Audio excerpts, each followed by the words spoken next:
What's up, y'all? It's your girl Crafty Planner Queen, and I'm back for another video. If you are new here, please click that notification bell because you won't want to miss my videos, okay? And also subscribe to my channel. Follow me over on Instagram at craftyplanner_queen and check out my Etsy shop, Crafty Planner Queen. That is where this printable is coming from. So as you guys can see, I kind of jumped right into it. I actually wasn't going to turn the camera on. I was just in my vibe doing some decorative planning, but then I said no, let me turn that camera on because I know that you guys still like traditional plan with me's because I did a poll on Instagram asking if people were still into seeing every step of the decorative planning, and you said yes. So here it is.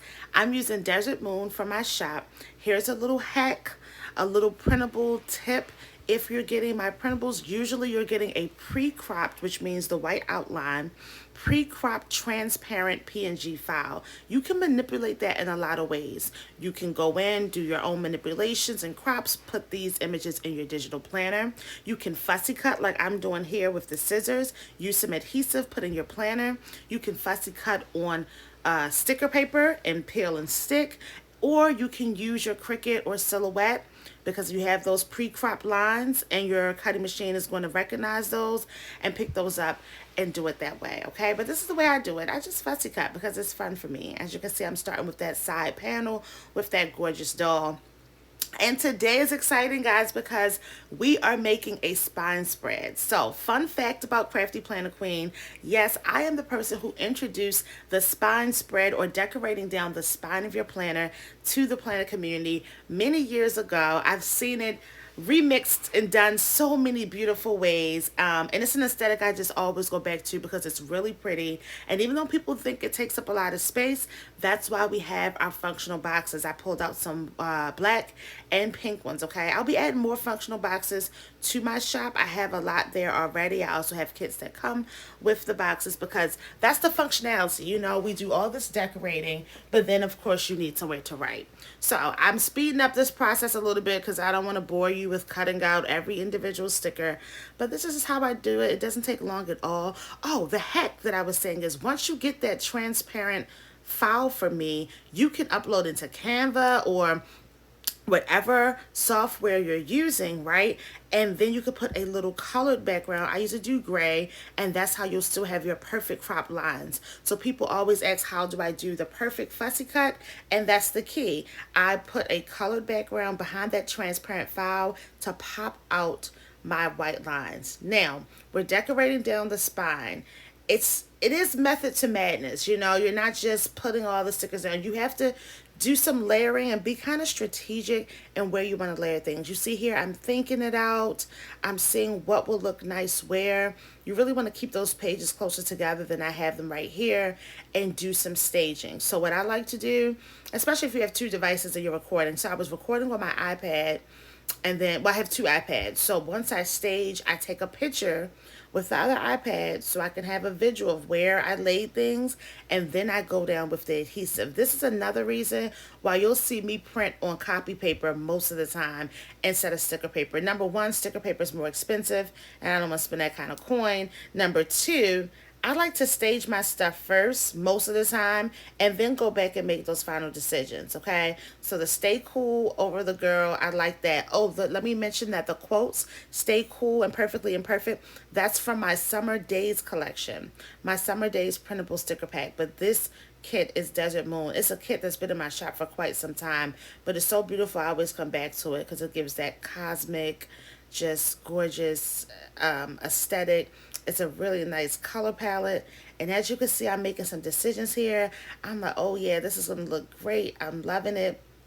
Another thing when you're doing a spine spread, so you see that like tarot card looking thing, how I have it off center. You don't want to put things dead in the center because when you do your cut down the middle, they get split in half. So you got to kind of be strategic with your placing and place things so after the cut, it'll still look nice. It'll still look recognizable, okay?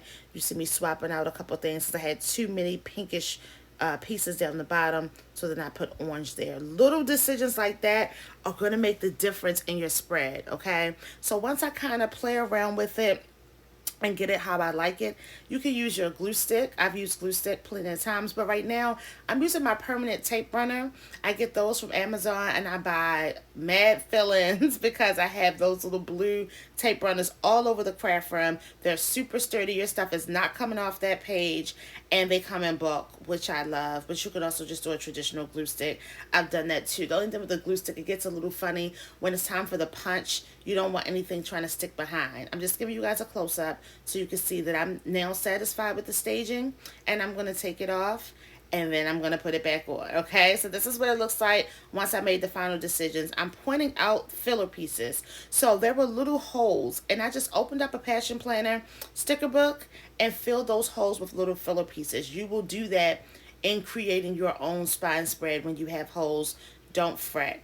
That's what we have stickers for. Stick something in there and keep it going. So you cut straight down the middle. Turn that spread on the back. It's kind of out of view, but that's what I'm doing. I'm just trying to get that perfect cut, and then I'm going to punch. I'm using a Happy Planner punch, and the punch is so important because you want a nice clean punch. Now the tricky thing for me was I did a spine spread that following week too.